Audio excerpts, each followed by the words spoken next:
Okay, welcome to episode 22 of the Sumer Sports Show. I'm Eric Eager. I'm VP of Research and Development at Sumer Sports. I'm joined by the CEO of Sumer Sports, Thomas Dimitroff.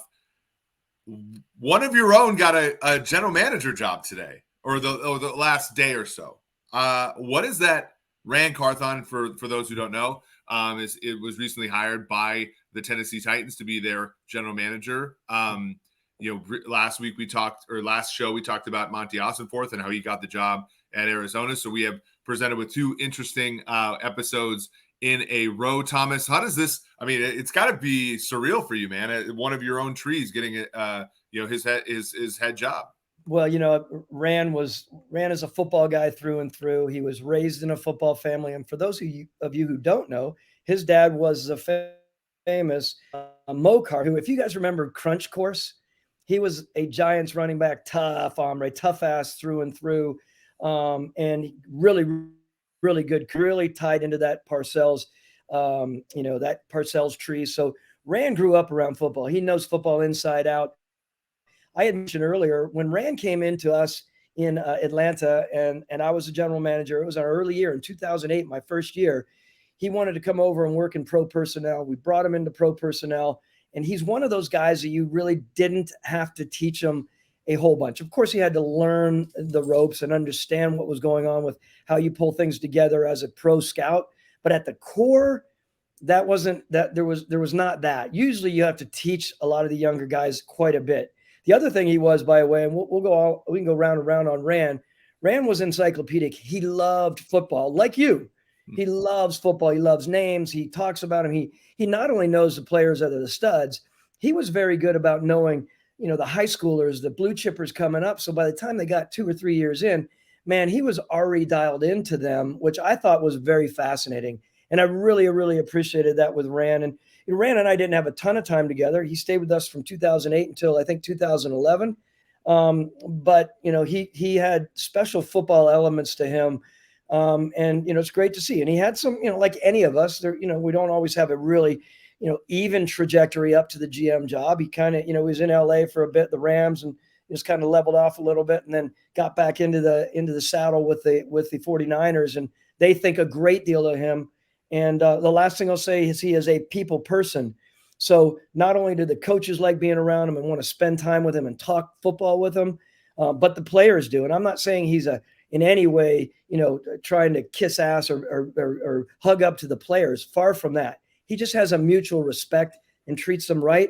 And that's a very good thing for a general manager. I think it's going to be good for Mike Vrabel. Yeah, it's so funny that you say like he knew the players and how, that can really help because, you know me, I'm like a biggest dork about all this stuff in the world. And like, I remember, it was funny. I was at the Combine in 2020, and this name came up only because he also interviewed for the Titans job.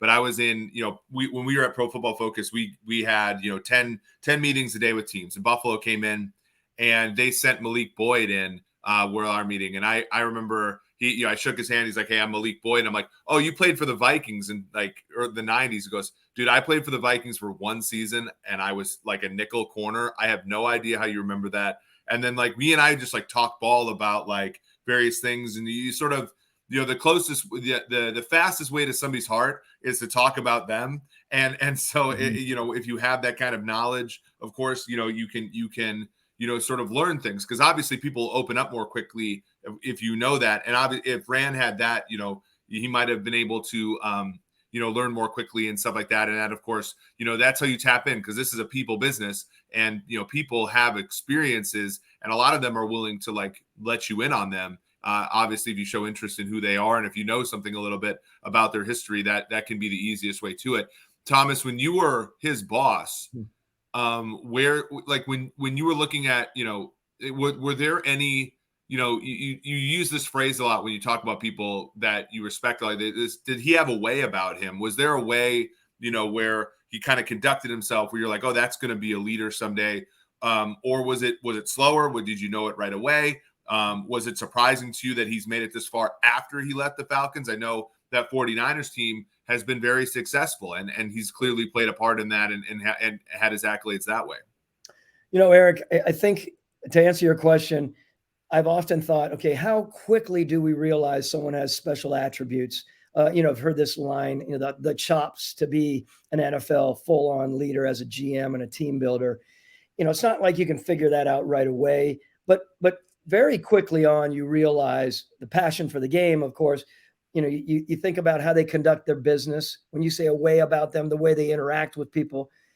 In today's world, what Ran has as well, which I think is very important for any of us, and I believe you have it as I'm getting to know you and your leadership style, there's an empathic style to leadership in today's world that is almost imperative. I'm not saying you can't be a tough ass and get after people, but in the end, you have to have that empathy about you. And I believe that Ran has that. I believe that early on, you fold that all together with a knowledge and an ability to communicate with people. Believe me, we can talk leadership day in and day out. Communication is one of the most amazingly, I don't even say underrated. I mean, it's so necessary. And, there's a lot of things around the leadership style that you need, but being able to communicate clearly, being able to communicate regularly and consistently is paramount for a general manager in my mind. Not only with your scouts and your personnel people, again, with your coaches, really, really important with your head coach. I do believe there was something special about him. And I believe the special ones that come up in those early 1, 2, and 3 years, you do get an idea of what they have. And you think, I want to work with this guy and I want to help provide him with as much as I can. And hopefully there's a way or a trail towards a GM possibility. And look, the reality is he comes to the table with all his background and his family background, as I mentioned to you, and knowing football from the day he was born. And I have a great deal of fondness for people like that. Of course, having been a coach's son myself, and I love the fact that he satisfies the underrepresented element in this league that Rod Graves, my good friend with the Fritz Pollard Alliance, is doing such a great job pulling those people together so that the owners have a really good understanding for for where they are from an underrepresented standpoint and what this league needs as we're evolving. Yeah, for sure. And yeah, there's no greater way to, broaden, the tent, for folks who have traditionally been told either implicitly or explicitly, like, this isn't a job for you, than to see people who represent who they believe they are in positions of power. Like there is no, we just saw the Green Bay Packers today hire an assistant athletic trainer who's a woman for the first time in their franchise's history. Again, growing up, as a white male, like, I don't necessarily have that, but like if you see people who you can identify with in positions that you want, you are more comfortable in going after those. And I don't think we can underscore how important that part is. I think the empathetic leader thing is important in football too, because, he comes into a situation much like Monty Ossenforth, where he's not from that organization. They didn't promote from within, much like the Arizona Cardinals did not promote from within. And you have to be able to navigate the existing relationships. You have to be able to navigate the existing politics and all of those things to make sure that you work in a constructive way. And that is not trivial at all. Even in companies that are starting from scratch, it's not easy. And companies that are well established, like a Tennessee Titans team, you very much have to navigate those waters in a meaningful way that understands the humanity of the people you're working with. Well, humanity of the people, like I love that. Very well worded. My head's been going to Tennessee now too, right? So Ran aside for a minute. I think about, let's first start by, we need to talk about Mike Vrabel, how this all played out, right? I mean, how unfortunately he and John Robinson went different directions, of course. Then all of a sudden you have an owner who has a big vision of looking outside of what's been going on in that organization for a while. And then you have Mike Vrabel, who is a smart guy. And sometimes I feel like people wouldn't really know exactly how smart he is, because he's a tough football guy through and through. You don't get an opportunity to speak with him on that level. And I think bringing in someone who has an open mind like Ran Carthon is going to be really good for that organization to work together. Now, you also step back, right? And everyone wonders, okay, this is important to talk about, brother, because all of us who have been around scouting for a long time, you take a guy like Ran Carthon. Ryan was the heir apparent there, at least ostensibly, right? He took over for John Robinson. He'd been around there. He knew Mike Vrabel well. And a lot of people were saying, it seems like he has a job. Monty Ossenforth leaves and goes to Arizona. Monty's out of the picture. Before they really started pushing Ran, they're talking about, where Ryan is, and Ryan, I'm sure, I mean, to no fault of his own, is thinking, man, this is my job. I love it. I want to be a part of this. He was a part of building a good football team there, consistent. Ryan's got a really good reputation around the league of knowing football players. So I'm sure he thought, let me work with a football guy and a coach like this. We don't have to go out and search, and we can work together. Then it doesn't happen.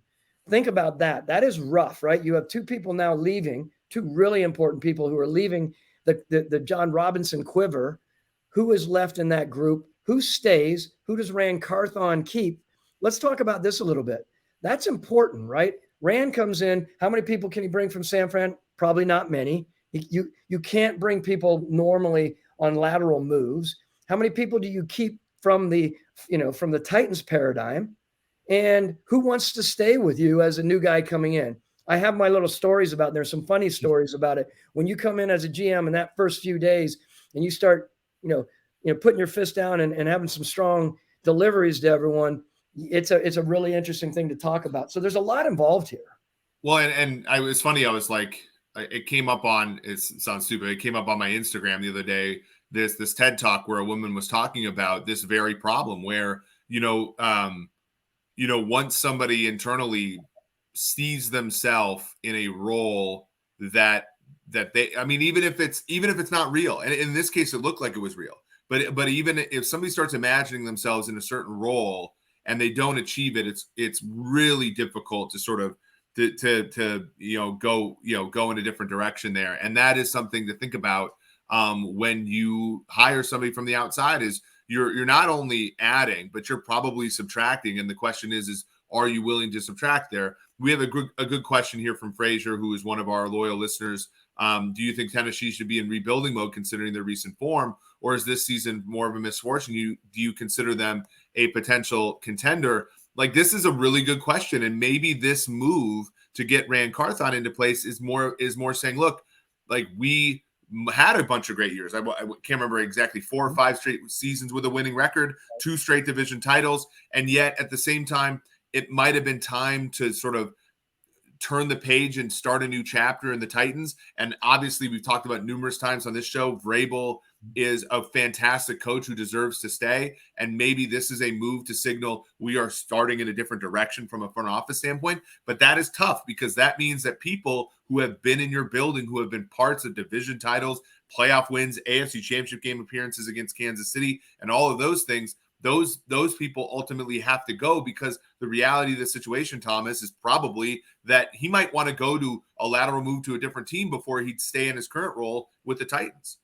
Yeah, look, these are all, good thoughts, and I've been thinking about them over the last day and a half, and interacting with Ran a little bit just on a text here and there. He and I aren't that close. We've moved away like anyone in football, right? You go your own ways, and you're really happy when it happens, and you start thinking about, give John Robinson his due. And I want to give him his due because he is a good football person and did really good things for that organization. Built an organization that was consistent.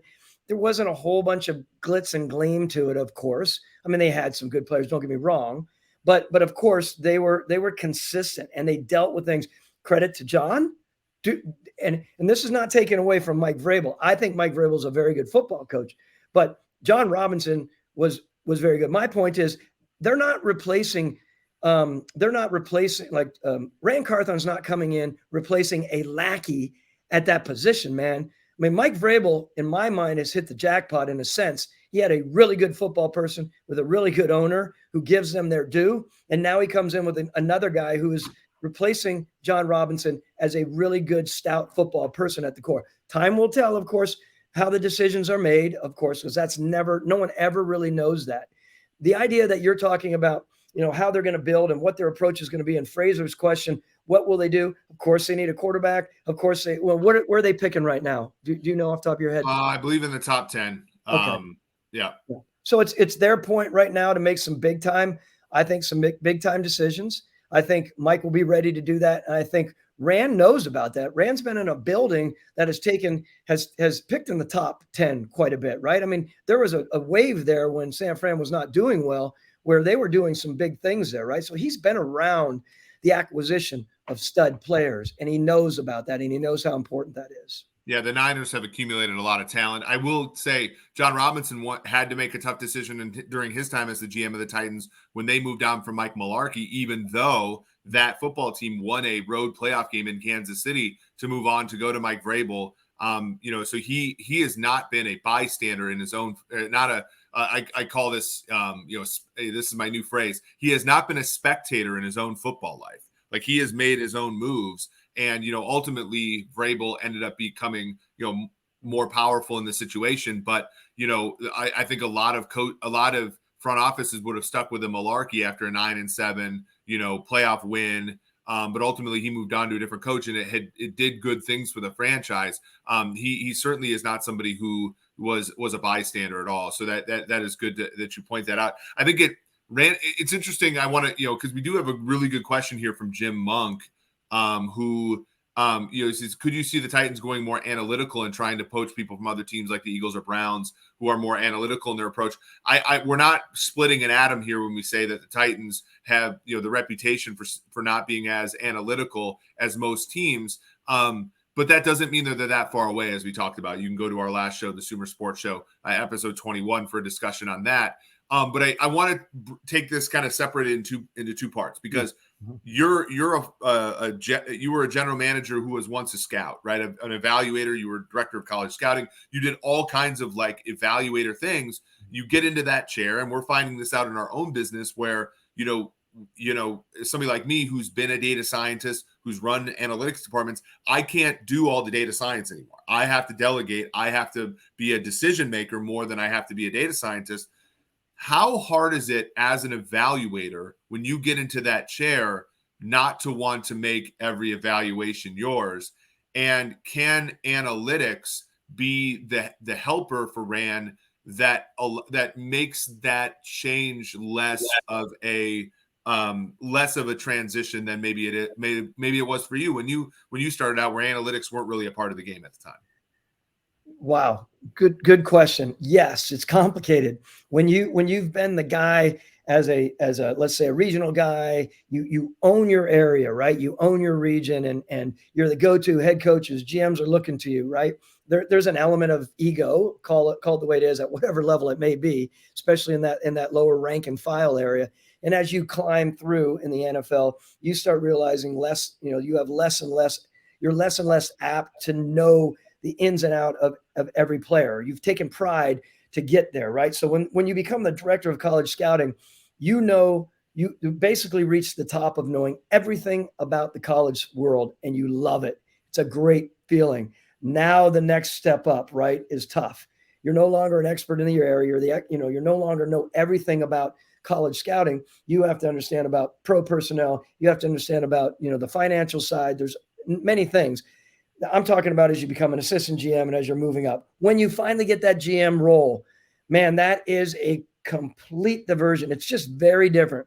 You sit back and you're thinking, you hear this often, and maybe you data scientists out there haven't heard this. It's a little bit dated and everything. All these football guys want to do is kick their feet back, throw a dip in. I've never dipped in my life. Throw a dip in and watch, 10 hours of football. Thomas, by the way, you would be the only person in football who would be an underdog in the betting markets to have dipped before.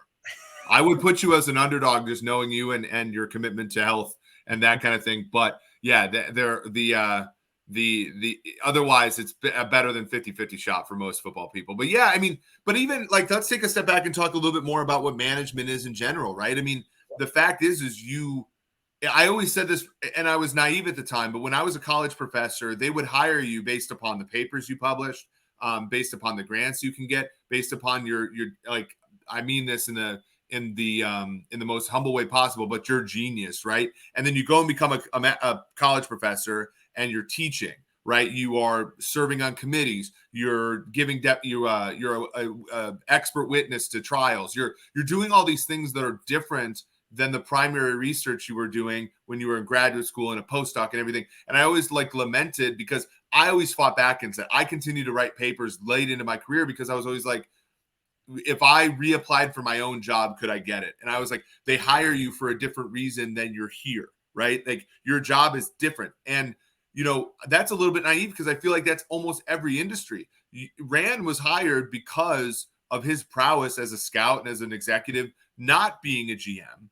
And I feel like when you get into that chair, the impetus is like, I don't want to lose my fastball. I don't want to lose ultimately it's just we're all humble in that way, right? Where you're like, I don't want to lose this job and go back to my old job and suck. Right. And I think that is an incredibly hard thing to do, because then you obviously, if you don't let go of the thing that got you there, you're going to struggle the thing that you're currently trying to do.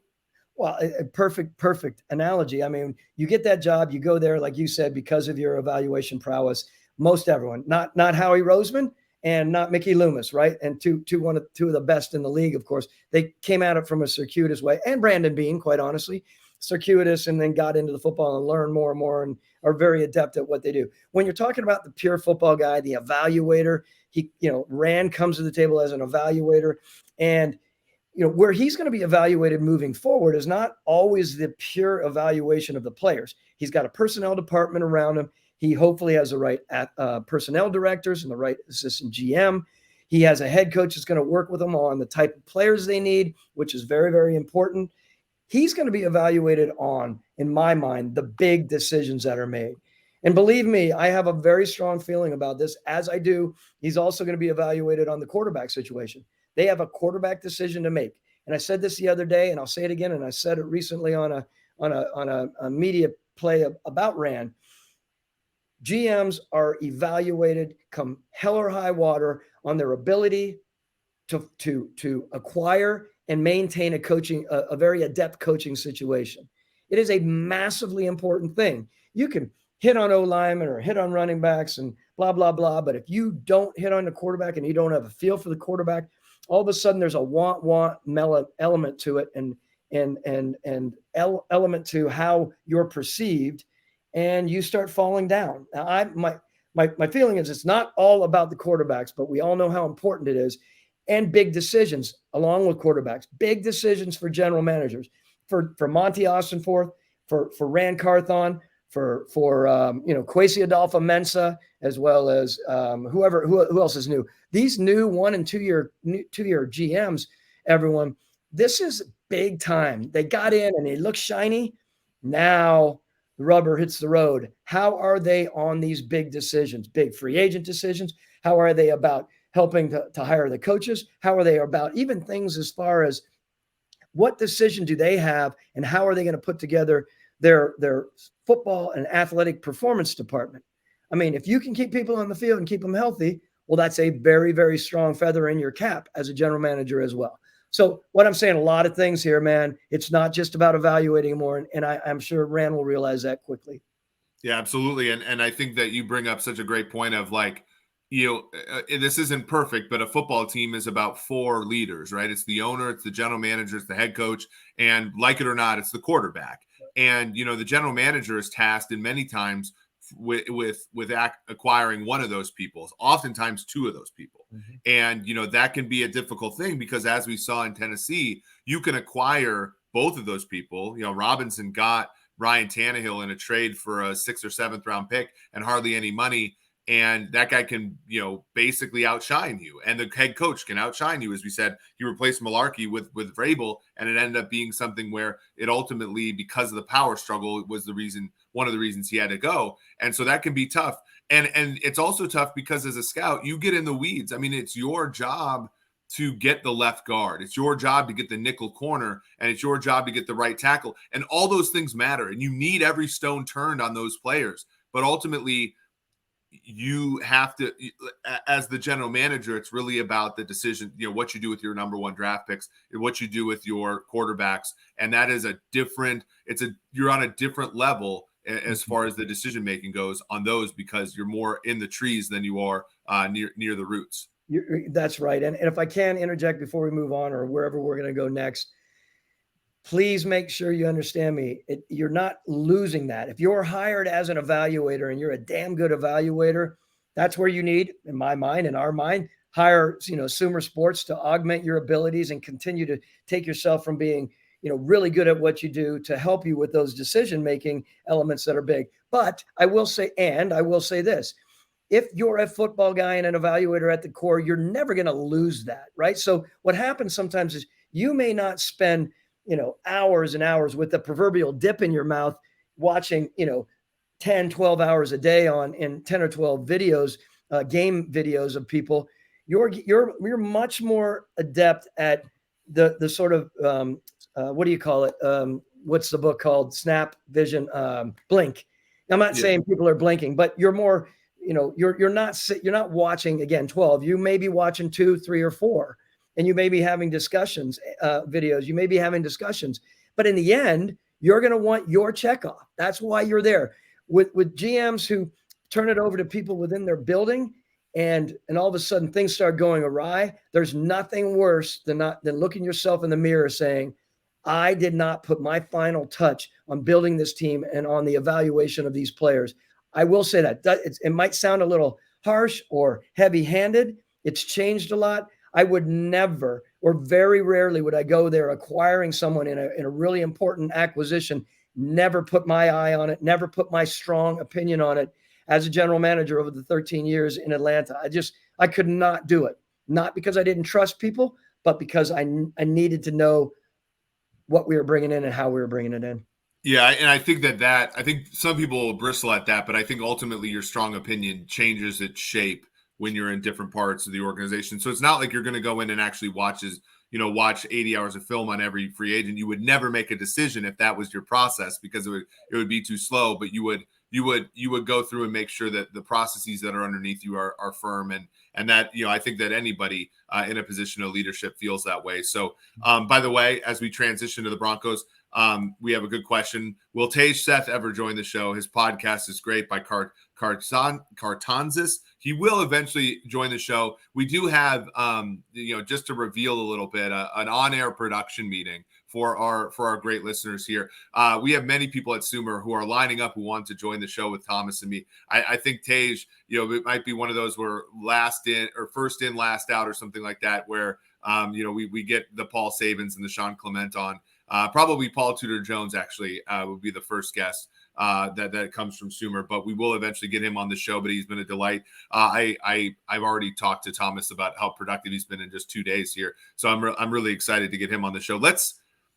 Let's talk Denver Broncos, right? Because we have this situation now where Denver, and this was a great question from Amy Bright, who is one of our loyal listeners. She commented on the YouTube. By the way, you can comment not only on the YouTube live, which a lot of people are right now, and we'll certainly put them up on the board. But you can also comment afterwards, which is what Amy did here. You can also go to iTunes and leave a review, and we will read those reviews on air. Those really do, by the way, if you smash the like buttons, you add reviews, those really help our podcast get to more listeners. We have grown substantially over the last month, but we'd love to reach even more eyeballs and ears over the next month or so as we get to the offseason of the NFL, where Thomas and my discussions, I think, can really shine here. So Amy says, amazing work as always, gentlemen. Curious what the 3 things Eric thinks about the Denver Broncos: giving up a first-round pick for Payton, or not giving any assets for Harbaugh or Quinn, or whether or not George Payton will survive. So a lot of questions there. I think we've seen some things crystallize, because this was a question right before last week's show. We know that Jim Harbaugh is not coming back to the NFL. We do know that Dan Quinn is a candidate for the Denver Broncos position, at least if not formally, rumored to be. And we do know that Sean Payton is available. What is your take on this team? Because when I look at this team, I think they have decent players. I think that they, the division is a gauntlet, which makes it really tough to want to go there when you know that Kansas City's beaten you 15 straight times and they have won 7 straight division titles. The Chargers are good. Vegas is kind of down a little bit, but it's a tough division. I think it's going to be hard for Denver to attract a top-end head coach, but I'd be willing to hear a different opinion on that. Let me first start by saying, how I feel about Dan Quinn. I'm disappointed still that Dan Quinn isn't there from last year. That's another story. I also want to lead in by saying adamant as I went through the league and I got into my 10, 12, 13, whatever years in the NFL as a GM and many, many years in the league, I would trade away a first and potentially a second round pick for the right head coach. And there are a couple out there. I truly believe that. And Sean Payton is one that I would consider. Put aside personality, whether we would mix it all in personalities. It's not that. I do get along with him, but it's not that. And it's more it is such an important element, as we know, the head coaching element in the National Football League. And yes, players are vital, but if you don't have the right coach in the right situation at the right time, you may be, this is a line we use in football, so forgive me, you may be pissing up the proverbial tree. And it's complicated, right? Now, let me start by saying this, because this is where I want to banter with you a little bit. Maybe you won't banter with me. You're saying about Denver having a tough time potentially attracting. Here's what I say.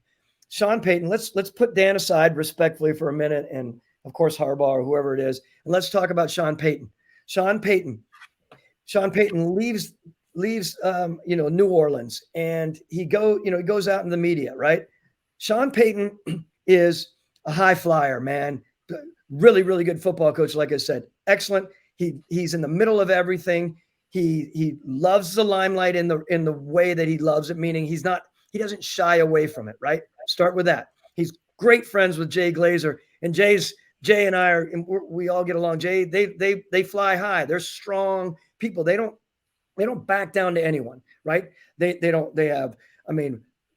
interaction with people, this is really, really important. So if you're a head coach and people are saying you're Sean Payton and you're worried about what's going on with that team, how many, the gauntlets that you're talking about respectfully, or the quarterback situation, and you're Sean Payton, and Sean Payton, it was written recently, you have an opportunity to pull in to an organization that is run by one of the most famous families in the history of business. What are they worth? $80 billion. Yeah, and for those of you that aren't catching, this is the Walmart family. Like this is the Walmart family. And Sean Payton at 59 years old. This is my feeling. I've never talked to Sean about this. 59. He is interested in creating. Yes, he loves football. He took a little bit of time off. In my mind, naturally interested in creating his empire. And what is his empire? His empire doesn't just stop to go down to Houston and make $20 million. Yeah. His empire could stop or really start to gain and grow, going to potentially the Denver Broncos, where he's making $20+ million, plus all of the so-called accoutrements and all of the association with one of the most amazing families that are going to build. They're going to put all they can into this organization. All on top of this, Eric, Sean Payton's going in there. He's got Condoleezza Rice in his pocket. He's got John Elway in his pocket. Two big time people, as you know. He's got the family, as you know. He's got Mr. Penner, the new president. He's got a quarterback. He's got players that he can build with. Quarterback, arguable what happens. And the other thing I was going to say is, he is in a situation that he will only continue to grow. And I don't really believe it's all about him making an impact. He's already a Hall of Fame coach. I think that's the point. That's the part of your argument that I agree with the most, which is it's different for him because he doesn't need to go to Carolina and play a crap, no offense to your former team, but play a crappy NFC South and Pat. He's already got his wins. He's already made his money. He's already got his ring. To me, though, it's just the question I have then, because I'm almost to your side of the argument. Why did he leave New Orleans then? Because New Orleans had a lot of the characteristics that the Broncos have. A cap situation that isn't great, a quarterback situation that's not great. And, obviously you can run out of gas, and we're all human in that way. And he takes a year off and that could do wonders. But it feels like he left New Orleans right when it was starting to get bad, only to a year later go to a Denver team where it's just starting to get bad, respectfully, of course, of their situation. Well, again, he'll be working with George Payton, who has high respect in the league. They're not related, by the way. And he's got an ownership group worth all the money. I'm talking the difference between where the Waltons are and where the Bensons are, I mean, completely different world, bro. Completely different world. So he sees the vision. I am sure he probably, and again, speaking for him, he sees the vision of being able to continue to build there. There's never going to be an issue as long as it's within the realm and they're doing it right. He's not going to get pushback on that. Put the damn team together the way that he sees it. And remember, he is also on the competition committee. Back to, he rides high at a lot of levels. He is not going to, in my mind, I can't imagine he would go to Indianapolis. I can't imagine he would go to, I just don't see it. I don't see him interacting on that level with the same ownership groups that he might have an opportunity to do and open up elements with this new group. That said, look, there are elements that are concerning for him on that team, Eric. I get that. But I think he is so smart and has so much confidence and swagger that he thinks that he can turn that around. Yeah, there's an aspect of that for sure that I totally understand. And there's a part of also, you think about who is the last person of his caliber to leave and go like a legend to go somewhere. And, people look at Tom Brady with Tampa Bay, and, when Tom went to Tampa Bay, that team hadn't made the playoffs since 2007, hadn't had a winning record since 2010. Some of the pieces were in place. I mean, that last year with Jameis, they had a good defense, as being in their division. They had a good defense. They had some good parts. But Brady went there and it's like, watch this motherfucker. I'm going to win a Super Bowl with Tampa freaking Bay. I think there's a little bit of that's in people's, who are really competitive, that's in their spirit and stuff like that. So I get that 100%. Maybe it is just me as a Chiefs fan that doesn't want him there because we've just absolutely murdered Denver for 7 straight years. But yeah, you bring up some good points, and I do think that's why it's so well. Honestly, that's why it's so cool to talk to you because you're closer. I actually bought Sean Payton a beer once when we were at Prime when we were at the combine. So I've at least shook his hand and talked to him about football, but I don't know him the way you know him, and also a lot more people like him, so you could kind of understand kind of what makes guys like that tick. But it also, you bring up another great point, which is Denver might not be an ideal job for a team. But by definition, if a team is firing their coach, the job isn't that great, right? So you think about Carolina, why did Carolina's coach fail? Well, the Carolina's coach failed because they don't have a quarterback, and they still don't have a quarterback. So is Carolina really all that much more attractive? Because they're, Houston's got a plethora of issues that have, held over from previous regimes and stuff. So, to your point, that one may not be attractive. Indianapolis has got another. Why did Frank Reich get fired? Well, because they couldn't figure out a quarterback. They still don't have a quarterback, right? So maybe he's surveying the seam and thinking it's not only that Denver might not be a great job, but it's better than a lot of the other jobs that I'm going to be offered. And, and to him, that might be another, tiebreaker. That's a great point, and it's worth continuing to talk about. And it is this. If you talk to some of the really, really important hitters in NFL football, I'm talking mainly coaches. I'm sure there are general managers out there, of course, who feel this way. Not every one of the ownership groups are coveted like others, right? Let's call it the way it is. We know that. We don't need to get into that, but it is what it is. There are some that people are like, oh, man, I have 5 or 8. Believe me, I have 5 or 8 ownership groups I would work with, they would say. And they would eschew the other groups, right? No way. There's no way I could work for this guy or that guy because of this reason or that reason. So back to a new ownership group who doesn't have the so-called warts to deal with and the history to deal with, come in with a clean view, with a guy that they respect beyond, and he's got clean visions, clean views. He rides high. He walks in there with that nice smile of his and his personality, and he's king. He is the dude, man. Yeah. Let me say this last thing too. I think it's really important. In no way am I saying that Sean Payton doesn't have passion and it's all about building his empire. I'm saying he's human, and he's in a spot right now where he takes this unbelievable passion and ability as a coach, whether people like him or not, it doesn't really matter. And he combines it with this other idea of big ideas and big successes. And that drives him. At least it seems like it would drive him. So look, it'll be interesting to see. Don't hold this against me with all your betting if he ends up signing with Houston tomorrow night. No, that's for sure. And there is a part, a lot of people like the chase, and there's something to be said for that. Like, a lot of people don't like things that come easy to them, and frankly, I think a lot of great people don't like when things come easy to them. They approach the challenge, and that is something that great people. It's a characteristic of great people. So I do want to get to one football related thing that happened last week that we talked about previously, and I kind of want to get your opinion on it because we might differ a little bit here, and then we'll take listener questions. So the Baltimore Ravens signed Roquan Smith to a $100 million deal, one of the top of the market deals for a linebacker. They traded a second and fifth round pick for him from the Bears. The Bears also, this has some signal. The Bears have one of those new GMs, Ryan Poles. They have over $100 million in cap space. They don't have a great roster. They could have really used him as a player. They let him go.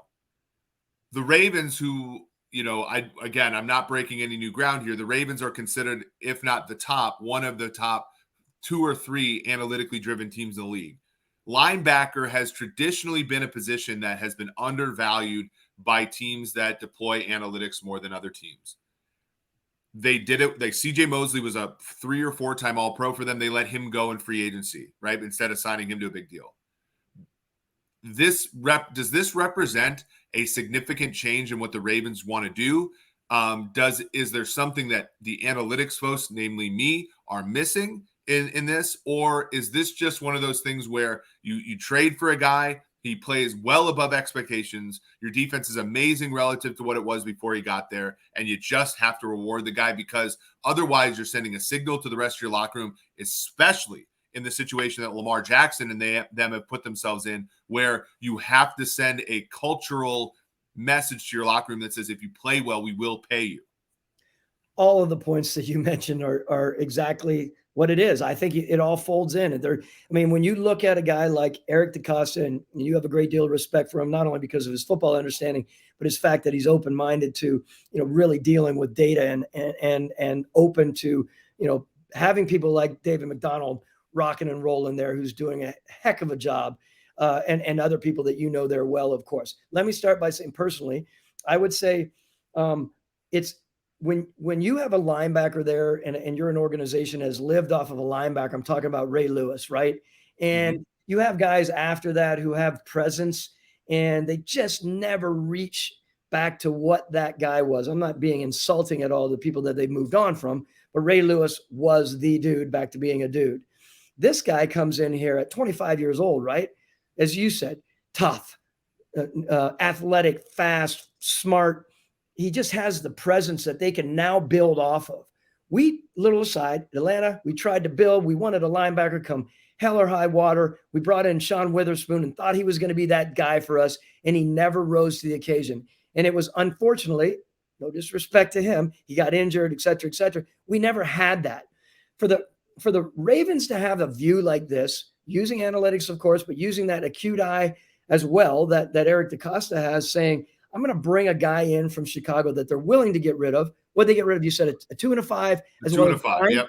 And there was another linebacker. Can't remember who it was. There was a depth player that Baltimore sent over. Yeah. That's a big move. It's a bold move. And I love it for Eric that they're doing this and they're investing that much money in this guy that can be the replacement for a guy like Ray over the years. I love it. I applaud it for sure. And I love the fact that they know the last thing I'd say to you said, is it a diversion? Where's the intelligence of it? When Bill Belichick adjusted his approach, when a guy like Eric DeCosta might adjust his approach, that's a wide-eyed look. It's an understandable look. It's a smart, intelligent look. When people say, everyone can assume that we would do it this way all the time. We know our organization better than anyone else. And I don't really care what anyone thinks. I'm going to do it this way this year, or I might do it this way for the next 5 years. You have to have the confidence and understanding in your approach and your understanding as a builder to do things that are off the beaten path at times, at least as people are thinking, in my mind. I think it's going to be hard for that move mathematically to give them surplus value, though, right? Because the thing is, and we priced them out. So this is the other part of the problem, right? So I'm going to back off because, Thomas, you know that I don't necessarily like this move, and I'm going to be and my friends who are analytics people in the league are going to text me and give me shit if I don't put that out there and say that. However, because my job is to research new avenues of football, I want to think about this thing from a different perspective. So, when they traded for him, Pro Football Focus, when I was there, hated Roquan Smith. He was one of the reasons, Thomas, that I wrote that paper that got into Sloan, because I felt like we didn't do a good enough job of evaluating linebackers. I always felt like there was a fall guy on every defense, and Roquan was parts of great defenses. He was parts of okay defenses, and then he was part of crappy defenses. And his grade kind of reflected the fact that Chicago, and again, this is part of when you play defense, you want to put somebody in a role where they have an equal opportunity of success as everybody else. You give him that hard of a role if he's great. You give him that easy of a role if he's not good. And Roquan Smith was given the hardest role in Chicago, and he performed that role as well as the defense did over time. Okay. So his PFF grade was bad, and that clouded, that of course was one piece of information. Now we get to Sumer, and I don't want to step out of bounds here, but one of the evaluation metrics we have believes he's a $16 to $18 million player. And so trading for him, in my opinion, Thomas, was a value, because every time you trade for somebody on a rookie deal, you have to pay them almost no money. So you're getting a surplus on the field right away. If you let him go and get a third-round comp pick, the trade is an absolute slam dunk. An absolute slam dunk. The question that I have is, okay, you give up a second and a fifth. You estimate that to be, X amount of million per year. It's a decent. It's like 10 to 15 million a year for those picks. Well, a little bit less. So you've already given that up. You're not getting a comp pick back, and you're paying him $20 million a year when he on the field is maybe worth 16 to 18. So you have to somehow make up that surplus elsewhere. Where, if you're the Ravens, when you've made this decision, and for all the positive reasons that I laid out and you've laid out and agreed with, where do you make up that surplus? Because I think they can, but where do they do that? It's a good question. I'd have to really dig into the roster more. Where do they do it, generally speaking? You're moving on from those third contract guys, and you're moving on from the guys that you still like, but you're balancing. You're like, this guy's 25 years old, and we can grow for another 5 to 7, 8 years, or whatever it may be. We're building. We want to build a badass defense, and we think that he can be that. We're gonna lop off at other areas that even might be complicated for us, but in the end, we believe there's enough potentially in the draft and free agency that we can get creative with to justify and to pull through what we just did. Again, we'd have to go through the roster if I would give them exactly their due, but I think Smith, you can make the argument that he made Patrick Queen better. Patrick Queen, the first round pick out of LSU in 2020, who had been replacement level for 2 years, and then has been really good with Queen. With Smith. So you can make the argument that his value, he's shifting some value onto Queen. So that adds to his ledger, right? There's the other aspect of, do you really need the most efficient space-eating defensive tackles when he's there? Probably not, right? So to your point, you can move on from Calais Campbell. And so there are ways to work your way through this that I think could make it work. The one that, and I don't want to spring this on you because I know, it's complicated, but the quarterback is the one where I'm like, what do you do with the quarterback? Because you are very clearly at odds with your quarterback. We're not, there's no doubt that he doesn't make it to the game the other day, which is not a good look. He had his own agent, right? He's an MVP before, and you somehow can't, Kyler Murray can somehow get a $46 million per year contract with Arizona after 3 years, and you can't sign Lamar to a contract after 4. There's very clearly a rift between player and team. So, and now you sign Roquan to a top of the market deal. Lamar Jackson's, in his mind, is like, that's just driving the price up, boys. He's not being driven to consensus by this move, right? So to me, the biggest lever they have to pull is to say, well, we have to figure out quarterback, because at that point, all the Roquan stuff is second order compared to figuring out the QB. Yeah, I mean, the QB situation is really, really tough for both the head coach and the GM. And it's probably given him a lot of anxious nights when when they're agitated with him because they wanted back a while ago, they wanted it to be part of it, right? They wanted to grow together, and it's irritating them. To me, and I don't want to speak out on Eric. I think it speaks volumes. If I'm someone, I'm looking at thinking, look, we're going to focus on what we know we can focus on, what we know is imperative for us to get better. Yes, of course, we need to figure out a quarterback situation. But if you're not in and you're delaying us, we're moving forward on this, and we'll deal with this. Of course, Harbaugh and DeCosta, to me, really, they just have such an understanding of what they're doing with that team. And believe me, they know the next steps on this. They're very calculated. They're not whimsically signing this guy thinking, okay, now we'll go back and sign this guy. Personally, I think there's probably some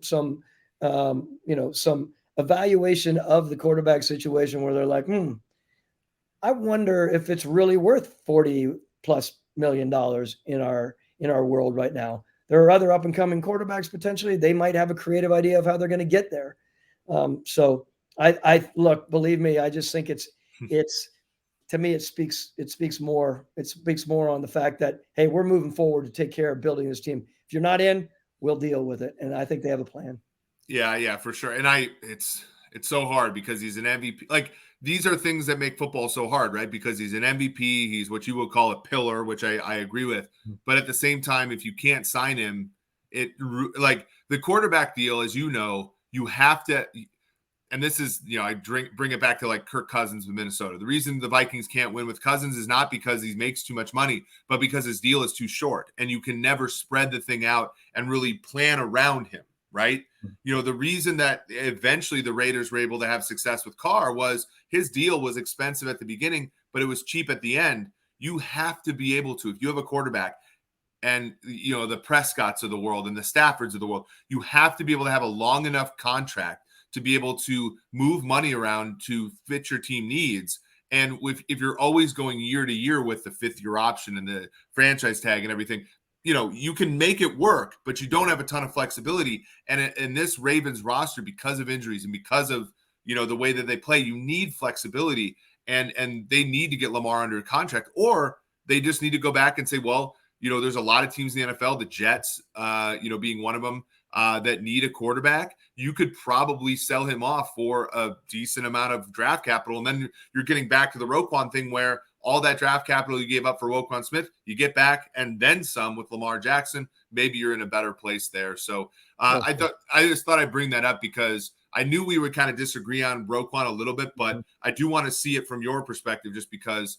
I understand what they're doing. I don't necessarily agree with it, but I also think that among the Ravens' problems right now, it's not really a big one. Very well said. I appreciate it. Yep. Let's close with I think that this is I think this is a really good question because Anish Gupta, who's Anish Unleashed, one of my followers on Twitter, a very astute listener to the show, and also just a really smart follow. He asked, can you guys talk more about what it would be like in general to extend a rookie quarterback at market value and the timeline you'll be looking for to do that? More specifically, how would you approach the Eagles quarterback situation? So you have Hurts right now, who is leaving year 3, having led his football team. Of course, I think we all believe he's not necessarily the whole car. He's more of the driver, but he's led his team to a 1 seed in the NFC. What do we do there? I mean, that is a good question as well. I would like you to lead in on it, just so I can follow up on your understanding of the question, because you were reading it there and I was listening, of course. But I mean, look, I've done that before, right? You're talking about extending a rookie quarterback, correct? Exactly. So right now, just for the listeners, you are not allowed to extend a drafted player until after their 3rd year. So there's a few players. So right now it'd be the 2020 class. So you're looking at Burrow, Tua Tagovailoa, Justin Herbert. Among position players, Justin Jefferson's going to get the top of the market deal at wide receiver. And then Jalen Hurts, who is a 2nd-round pick. Now, the thing with Hurts that the Eagles do not have, that the teams with 1st-round picks have as leverage, is the fifth year option. After round 1, you are not allowed a 5th-year team option on a player. So Hurts would be a free agent a year earlier than any of the aforementioned guys. The Tua Tagovailoas, the Justin Herberts and the Joe Burrow. So this makes the decision that the Eagles have to make a little bit more urgent, I guess. Yeah, I got it. And the urgency of someone like this and seeing what they're doing and not to speak out of turn here. Of course, you know that I have a really good relationship with Howie, so I need to be careful about this. Look, I mean, he's got a really, really good situation on his hands, of course, and a lot of people were out there naysaying a quarterback like that. And he's got, as we've talked most recently, he's got a very sound football coach and a very sound quarterback and a very, very sound owner who all would talk a lot about it regularly about what they're going to do with that quarterback situation. And so I don't want to step out too much. I'd rather hear you talk about it. I don't mean to back off of this, but not that I don't want Howie to get mad at me because I mean, look, go ahead. Yeah, well, because the thing about football, and you found this out as a general manager of a successful football team, is successful decisions in this league require hard decisions later, right? Like it's the Jets have a very easy decision to make about Zach Wilson. He sucks, so they got to move on from him, right? Like that's not that bad. But like when you make a great decision to draft a quarterback in round 2, when many people usually quarterbacks don't go in round 2. There's a hollow area between the top guys get taken in the top part of the draft, top 10, 15 picks. Then you get to like, Mason Rudolph, Kellen Mond, all those guys get taken first part of third round. Like people don't want to spend the second round picks on quarterbacks. And so the Eagles take Jalen Hurts there. And a lot, my former colleague, Kevin Cole, was really on the forefront here, but like a lot of people didn't like this. And, because again, if he never plays, then you are wasting a draft pick in some ways. But if he does play, he's like more surplus value than anybody in football. And that's what we've seen. The problem is the reason he's taken in round 2 is and he's not taking round 1 is part of the reason you're going to be hesitant to extend him. Because if you think about it, you take him in round 2, you move on from Wentz, which was another ballsy move from Roseman.